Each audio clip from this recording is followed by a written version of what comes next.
Billion-dollar supplement companies spent decades keeping these foods off your radar, then patented synthetic versions of the same compounds. These are not trends. These are foods Chinese families have used for centuries, now validated by modern science. We counted down 10 of them, ranked by the strength of that evidence and the size of the price gap between the whole food and its commercial knockoff. At number 10, a bright red berry your eyes have been waiting for. In the 10th place, goji berries, known as goji, have been a staple in Chinese kitchens and medicine cabinets for centuries, praised as a vision tonic. Modern analysis confirms what tradition suggested. These berries contain Lycium barbarum polysaccharides and the carotenoid zeaxanthin, both linked to antioxidant activity and eye health. Yet, industrial processing quietly strips away much of that benefit. Sulfur dioxide drying, used to keep berries bright red on store shelves, destroys up to 45% of zeaxanthin, undercutting the very compound most associated with retinal protection. While small randomized trials show goji can lower LDL cholesterol and oxidative stress, the raw fruit remains inexpensive, often less than $5 per kilogram in Chinese markets, while Western supplements fetch $30 or more for a month's supply. Traditional preparation involves simmering 20 to 30 grams of dried berries in tea or soup. Safety data show mild digestive upset is rare, but high doses may interact with blood thinners. The story of goji berries sets the tone, a celebrated food, scientifically validated, but made less effective and more expensive by modern processing and market priorities. Number 9. Fermented black soybeans, doji, have flavored Chinese dishes for over 2,000 years, but their value extends far beyond taste. Through a two-step fermentation with Aspergillus oryzae and Bacillus subtilis, daoji develops nattokinase-like serine proteases, enzymes that break down blood fibrin much like the famed Japanese natto. Laboratory assays clocked douchi's protease activity at 1.8 to 3.2 units per milligram, and a 4-week human trial found a 9% drop in plasma fibrinogen, hinting at real cardiovascular support. Yet, the intense aroma and sticky, aged texture have kept douchi off Western supplement shelves, even as natto-derived enzymes are bottled and branded. Traditional preparation calls for 30 to 50 grams per meal, but safety demands caution for anyone on anticoagulants, as these enzymes can potentiate blood thinning. The story of douchi reveals how fermentation chemistry and sensory barriers can keep a potent, low-cost food from crossing into the global wellness mainstream. Number 8. Dried longan, longyan ru, has been a nighttime remedy in Chinese households, prized for calming the mind and supporting restful sleep. Unlike synthetic sleep aids, dried longan contains adenosine, an endogenous nucleoside that builds up in the brain to naturally trigger sleep. Laboratory analysis quantifies adenosine content at 0.3 to 0.6% by weight, a level sufficient to influence sleep cycles in animal studies. In rodents, oral longan prolongs non-REM sleep by 15% through A1 receptor activation. A small human pilot with 15 participants found that 2 weeks of nightly longan reduced sleep disturbance scores by 3 points on the Pittsburgh scale. Yet, adenosine's ubiquity in the body means it cannot be patented, leaving little incentive for pharmaceutical investment. Instead, the market pushes branded melatonin or synthetic sedatives, while dried longan remains an affordable, unpatentable alternative. Traditional preparation involves simmering 10 to 15 grams in hot water for tea. Notably, caffeine can counteract its effects, but no serious adverse reactions are reported at customary doses. Number 7. Fermented rice water has anchored daily life in Huangluo village, where generations of Red Yao women credit their remarkable waist-length hair to this simple home-brewed rinse. The ritual involves soaking rice, fermenting the leftover water for up to 2 days, and using it as a natural shampoo. Science offers a modest but intriguing explanation. Fermented rice water contains myo-inositol at concentrations between 1.2 and 2.5 milligrams per milliliter. Laboratory studies show that inositol can boost VEGF expression in dermal papilla cells, a pathway linked to hair growth. A small clinical trial found that a lotion with inositol and phytic acid raised hair density by 12% after 18 weeks, but the effect was only moderate. Despite this, companies like Cow market rice water shampoos under brands such as Maikiri, yet hold no exclusive patents on the process or the ingredient. The result is a global trend built on tradition, widely commercialized but never locked behind intellectual property, and still easily prepared at home by fermenting rice water overnight. Number 6. The Poria mushroom, Fu Ling, has anchored Chinese soups and tonics since imperial times, prized for its supposed ability to drain dampness and steady the spirit. Modern analysis quantifies the sclerotium's beta-glucan content at 10 to 14% by weight, alongside triterpenoids like poricoic acid, which in laboratory models block NF-kappa B, a master switch for inflammation.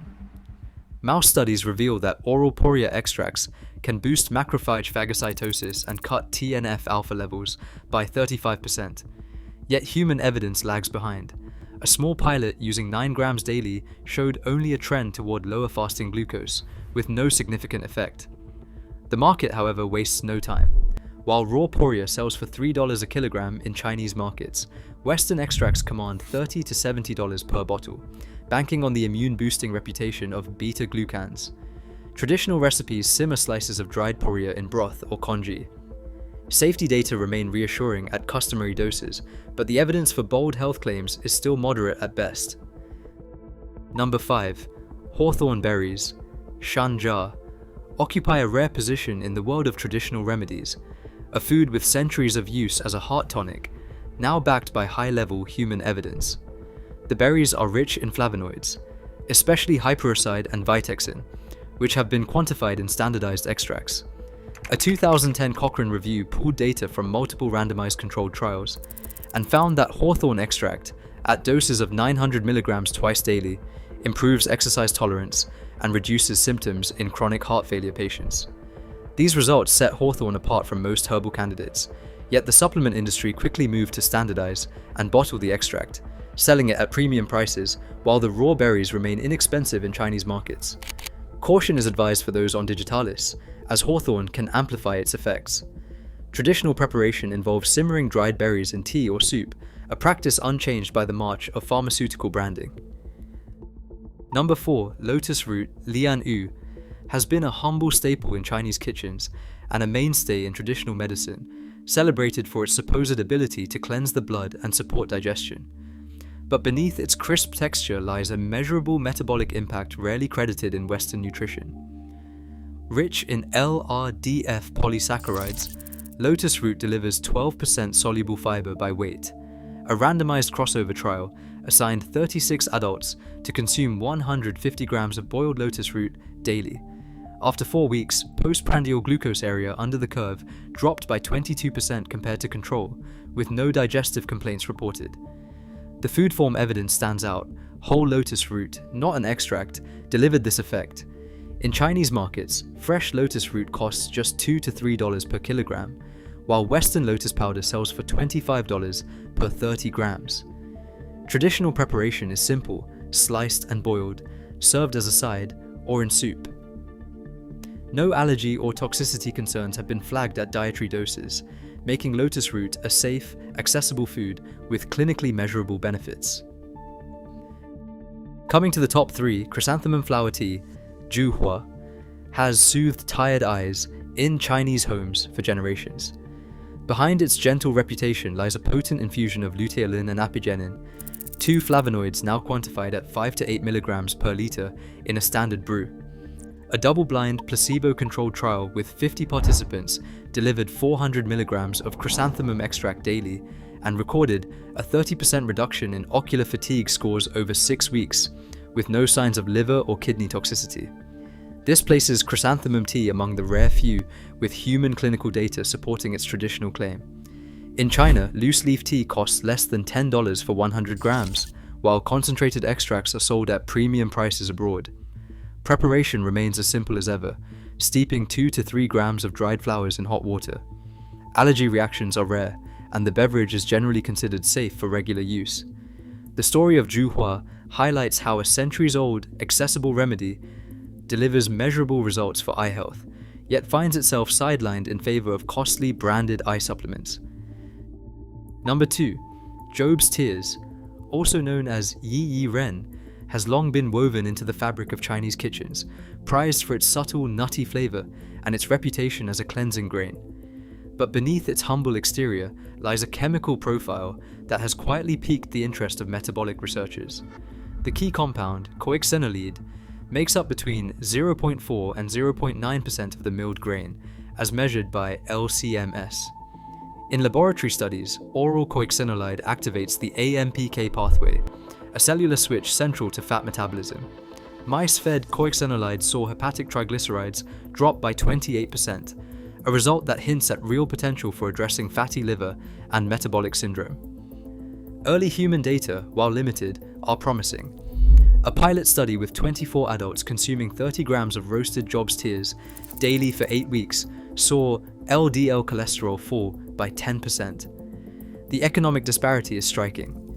In China, the whole grain sells for $2 per kilogram, while Western extract capsules, often stripped of the full nutritional matrix, can fetch $40 or more per bottle. Traditional use calls for roasting and simmering the grain as a daily porridge or tea, with no serious safety concerns reported at dietary doses. The story of Job's tears lays bare the economic mismatch. A low-cost, whole food staple with measurable metabolic effects, sidelined in favor of premium-priced supplements that rarely deliver the full spectrum of benefits. And finally, in first place, dried ginger, ganjiang, stands as the ultimate case study in how chemistry, clinical evidence, and market forces collide. In Chinese kitchens and apothecaries, dried ginger has been a warming staple for centuries, its reputation built on the ability to calm nausea and invigorate the body. The science behind this tradition is striking. When ginger is dried at 70 degrees Celsius, over 80% of its gingerol content transforms into shogal within 90 minutes. This thermal conversion is more than a chemical footnote.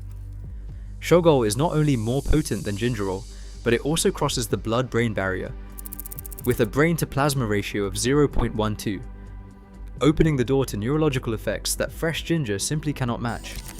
Pharmacokinetic studies show that after taking just 2 grams of dried ginger, plasma shogal reaches 0.28 micromolar, a level relevant to anti-nausea and anti-inflammatory activity. The clinical evidence is robust.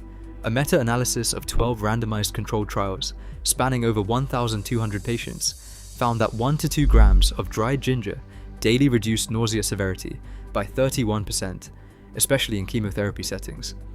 Yet the supplement industry has quietly set its own standard, and products are routinely assayed for gingerol, not shogal, ignoring the compound with superior bioactivity and brain penetration. The result is a marketplace flooded with gingerol standardized capsules that command $30 to $50 per month, while the traditional decoction, simply simmering 1 to 3 grams of dried ginger in water, remains safe, effective, and available for pennies per serving. Mild heartburn is the only common side effect at these doses, and safety in pregnancy has been established up to 1 gram daily. Dried ginger's story brings the entire countdown into focus. A food whose power is unlocked by traditional processing, validated by modern science, but systematically sidelined in favor of patentable, less effective alternatives. Across all 10 cases, one pattern stands out. Proven natural foods were sidelined, not for lack of evidence, but because profit dictated which remedies reached Western shelves. Centuries of tradition and science align, yet access depends on what can be patented. Food as medicine remains a contested battleground.